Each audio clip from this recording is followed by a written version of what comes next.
Oh, what's up mga idol? Good morning! For today's video, magluluto tayo mga idol ng isda na sinigang.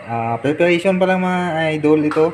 Ito, ito, tatlong pirasong isda. Tapos ito yung mga ricado niya. Habang nagpapakulo tayo ng tubig, ayan, tsaka si hula.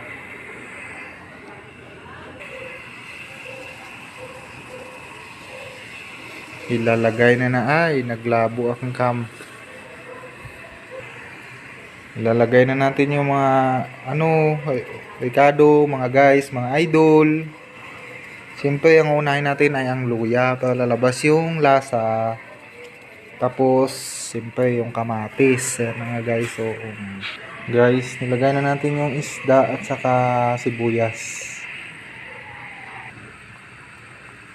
Mga idol, ilalagay na natin yung sili.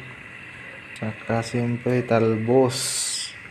Yan ang pinakamasarap, mga idol at mga guys. Talbos ng kamoting green. Mga idol, lagyan natin ng magic. Guys, last po ay ang sinigang mix. Guys, ito na yung recipe natin guys for today. So hanggang dito na lang yung video ko. Thank you for watching. Bye bye.